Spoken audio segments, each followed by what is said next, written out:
Hello and welcome to episode number 30 of In Pursuit of Clarity, entitled Rejecting Fringe Loserdom. As things heat up in the political world and we near a monumental election in November, there's been much talk about the relation of the dissident right, for lack of a better term, to figures like Trump, and I wanted to discuss what I feel is a larger dynamic at play here. Those of us that oppose globalism, open borders, and the rapid reshaping of our culture and replacement of our people often feel some anger and resentment towards their more moderate counterparts. For example, those that might have some nationalist sentiment, but little understanding of the importance of Western culture or the value of preserving our people and their customs and traditions. This has caused a very vocal subset to mock and deride those more middle-of-the-road individuals, and invariably push them away. These efforts seem to be led by a few self-titled alt-right ringleaders who've done exactly this sort of thing for years on end, and seem to be masters of the art. In a sense, they've embraced being eternal losers, permanently acting as the aggressive optics of niche on the fringe, radical politics. The embrace of this mindset becomes a self-fulfilling prophecy. It's a recipe for paralysis, and it's been maddening to watch for the past many years. And it's one of the reasons I started down my creative path. Embracing radical ideas is one thing, and makes perfect sense in a world that's become so deeply sick and corrupt, whose institutions have strayed so far from the ideal. Wearing the uniform of a radical, shouting from every rooftop about how radical or dissident one is a very different thing, and plays perfectly into the hands of those who seek to keep our ideas marginalized, and to keep this groundswell of energy from growing to a critical mass in order to attain proper expression. Speaking personally, and I like to think many of you agree, I'm not the least bit interested in this look how correct I am and how wrong you are mentality, or wearing my ideas or political philosophy as some badge of honor, or to be able to say, see, I told you so, at some point in the future. My focus is instead on winning with respect to the cultural, and one might even say spiritual, war being so aggressively waged. I've often wondered if some of the ringleaders and conductors on the alt-right or dissident right lack this same instinct. And to be frank, I've even wondered if they might be playing a role to ensure this energy never finds a proper channeling. We're living in a historic moment in time right now. The corporate media is less trusted than it's ever been. Record numbers are dissatisfied with how our particular brand of capitalism is taking shape, and how it so well serves and rewards a parasitic instinct. And the faith in our corrupt institutions, from the FBI to the intelligence agencies to the State Department, and nearly every last vestige of the DC bureaucracy, is at an all-time low. There are millions of people, not just in the US, but throughout much of the Western world, seeking a better path. We have a great opportunity at the moment, and in the coming months and years, to reach out and attempt to present a healthier vision, to help cause them to consider new ideas and new approaches. Everywhere, we should be creating bridges and helping usher people across them in our direction, and ignoring those who wear their edgy beliefs as something of a fashion brand, and seek to push this frame of thinking onto others. It's my contention that those who so openly laugh at or deride passionate, MAGA-esque boomer types are doing a profound disservice. Never has there been more fertile ground for our message to take root, or a better opportunity to help people further construct their own context picture with regards to what's going wrong and how to best fix it. It's a mistake to think that this more moderate group has a keen understanding of the finer points on racial or cultural or geopolitical issues, and has taken their stance accordingly. The vast majority simply haven't been exposed to enough information to take those additional steps, because we live in an era of extreme censorship, and within a system in which our points of view aren't allowed to be voiced across media and popular culture.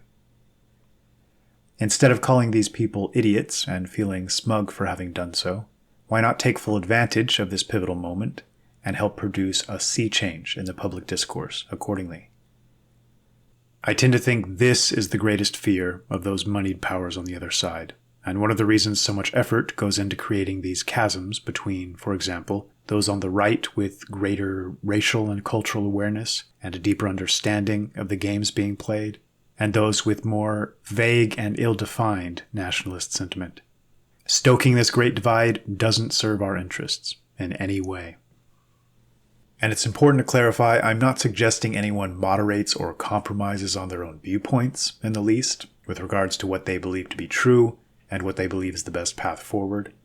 I'm only referring to how we choose to interface and communicate with the world at large. The Trump phenomenon is practically unprecedented.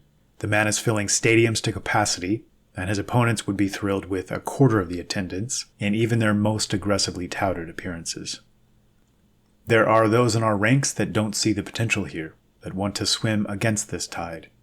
I strongly believe this is a mistake, and would forever be seen as a missed opportunity we'd all live to regret. Picture a massive lumbering ship on the ocean. As anti-establishment dissidents, we can either barrel into this ship head-on and inevitably get bowled over and get nowhere, or focus instead on tapping the rudder. I certainly have strongly held beliefs, and with respect to myself and with regard to my thought processes and internal monologue, I'm something of an uncompromising ideological purist. I feel I've seen enough context to plant my feet solidly, and although I'm always open to well-thought-out differing points of view, it'd take a great deal to sway me on most fronts. At the same time, I recognize that the majority of the public isn't eye-to-eye with me on every issue. So when I communicate my ideas, I try to present them accordingly. An analogy might be my walking out to the center of the bridge to attempt to guide a viewer or listener across, as opposed to mockingly shouting at them from the extreme end of said bridge, and then wondering why they're not taking the entire journey across by themselves. This latter approach is doomed to fail, and ultimately gets us nowhere. This very moment, there are huge numbers of people disgusted with the power structure of recent decades, and actively seeking bridges to cross. Bernie Sanders represents one of these, for example, positing himself as a leftist escape path from a corrupt and destructive establishment. The problem, of course, is that this is a fleeing from one disaster and into another. The type of socialism he espouses, in a multicultural nation with open borders and little to no social cohesion or unified sense of identity, would be the death of this nation. Our goal should be the creation of a much more sturdy and attractive bridge, and then the cultivation of patience enough to help walk people across it, and the finding of creative and novel ways to help them take those first few steps, and creative and novel ways to help illustrate the necessity of doing so. It'd be difficult to exaggerate the importance of this moment in time around the world. Brexit, the failed impeachment, the transparently obvious attempt of the DNC to rig another election, which will continue over the coming weeks and months, and Merkel's attempt to rig the political process in Germany. And in my opinion, we'll likely even see some justice soon, with regards to the Ukraine grift engaged in by Biden and others, as well as the attempted coup. And even if we didn't see justice in these cases, such a significant amount of the public knows what occurred that the end result effect, with regards to the prevailing mood and mindset, is similar. The discontent and outright rage is stoked ever further, and eventually will find an expression. But I think we need to understand our current position and choose our battles wisely and fight them properly. In the art of judo, one of the core principles is to use an opponent's own body weight against them, a principle called, and pardon my pronunciation, Seryoku-zinyu, which translates to something like maximum efficiency, minimum effort.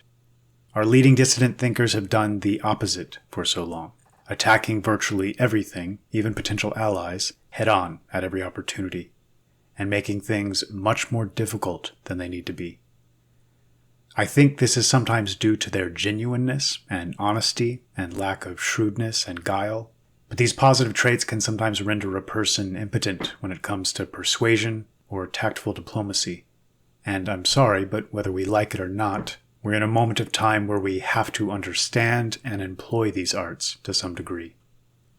Finally, it's also a vastly healthier and more gratifying way to live. Not seeing a mortal foe around every corner, not having to approach random people as if they were your enemy, and being able to focus on points of agreement more strongly than those of disagreement. Blaming someone for their ignorance is only slightly better than blaming someone for not being physically or intellectually gifted. Western culture has traditionally been hierarchical in structure, and our people naturally learn to trust and respect those in leadership positions, because we once had far greater men in these roles. We can only place so much blame on those who continue to do so, in varying ways and to varying degrees. Those who don't yet recognize just how corrupt our power structures have become, and the specific nature of this corruption. And more importantly, the blame itself doesn't get anyone anywhere. The goal needs to be to walk these people back to sanity, away from this new religion of cultural Marxism, social justice, and forced diversity. And in most cases, this is an incremental process, and one that requires some effort and patience. In summary, if we really seek to gain significant ground rapidly, as opposed to merely be right and wear this rightness as a badge, at some point we need to wrest control of this massive ship and steer it in our preferred direction, not seek to stop it dead in its tracks or blow it to pieces. Be an ideological purist with yourself with regard to your own nature, but perhaps don't expect the same level of awareness from everyone else just yet. I've never seen so many finally waking to the demographic issues we're facing and beginning to understand the hidden hands behind the scenes. And we need to win the fight on this meta level. To end with one of my favorite quotes from one of the greatest minds in history, Johann Goethe said it best, quote, "Divide and rule," the politician cries. "Unite and lead" is the watchword of the wise. Thanks for listening. This is the end, beautiful friend. This is the end, my only